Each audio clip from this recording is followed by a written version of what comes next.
Distinguished guests, dear friends, ladies and gentlemen, good day.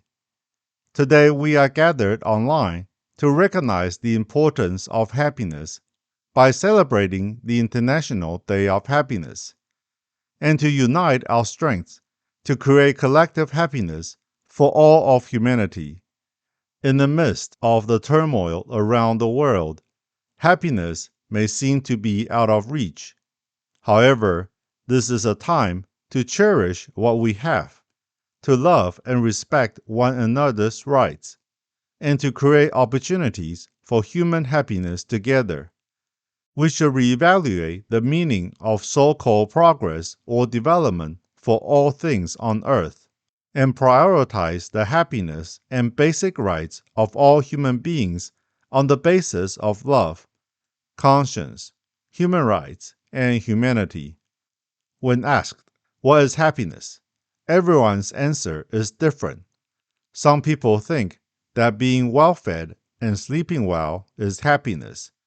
Some people think that being successful and famous is happiness. Some people are content with mundane pleasures in the human world. Some people want to relax in nature. And some self-cultivation practitioners are happy to devote themselves to enhancing the well-being of all living creatures, believing that to give is more blessed than to receive.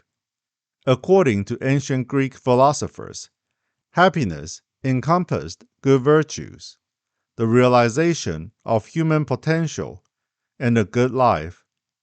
The World Happiness Report measures happiness using 6 major variables: levels of GDP, life expectancy, generosity, social support, freedom, and corruption. Happiness is clearly multifaceted, ranging from material to spiritual, from oneself to society, from humans to the environment, from the inside out, from oneself to others, all interacting with and complementing one another. In a world full of temptations, happiness can easily be distorted and misled into merely sensory enjoyment or pleasure, which are short-lived, unsustainable, and fleeting. Such brief happiness often brings people more anxiety and uncertainty. True happiness is not only about personal satisfaction, but also about the well-being of the world we live in and other citizens of the world. Conscience is innate and exists in everyone's heart.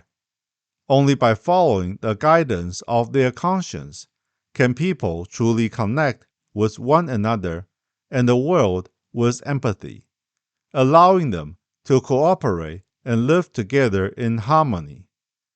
When people sincerely help others or act altruistically, they not only follow, but also apply their conscience.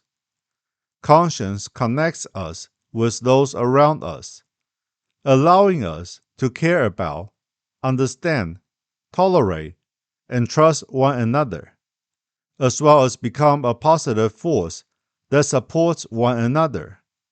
In this way, true happiness is attained, and such happiness is permanent and enriches the heart. Conscience is essential to the creation of happiness. At a time when the globe is burdened by war, the pandemic, and political and economic crisis, it is more crucial than ever to safeguard the sustainable happiness of all human beings. Sustainable happiness is closely related to human rights, and human rights are the foundation of happiness.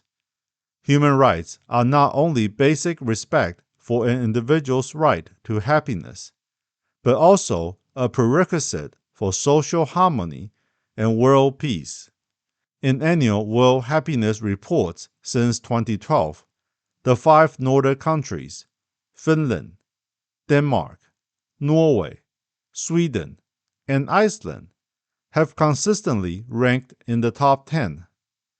mainly because of respect for the rule of law and human rights, reliable and universal welfare systems, high integrity of government officials, sound government systems, and well-functioning government institutions, while the least happy countries are concentrated in those regions plagued by war and poverty. It is obvious that it is the government's unshakable responsibility to create an environment that respects human rights, and that the government's conscience-driven governance can be as effective in saving lives as individuals' conscience-driven actions. A head of state's kind thoughts, in particular, may save tens of thousands of people from being slaughtered. Satisfying self-interest and pursuing altruism may produce distinct outcomes. What decisions do people make to benefit themselves and others, their countries, and the world as they stand at a watershed moment? The most dangerous times are often critical moments to inspire the kindness of human nature to help others. Whether the future world will be a happy one relies on the thoughts and actions of every citizen of the world today. Maintaining global stability and harmony is not only the responsibility of the leaders of all countries, but also the obligation of all citizens of the world, who should put their hearts and souls into this worthy cause.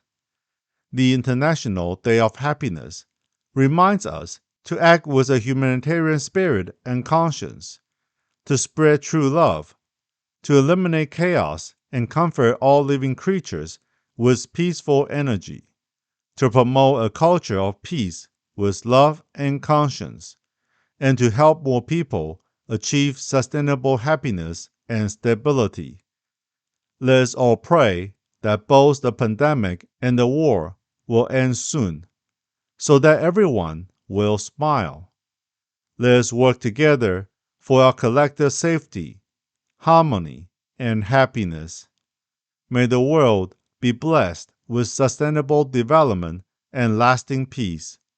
Thank you all.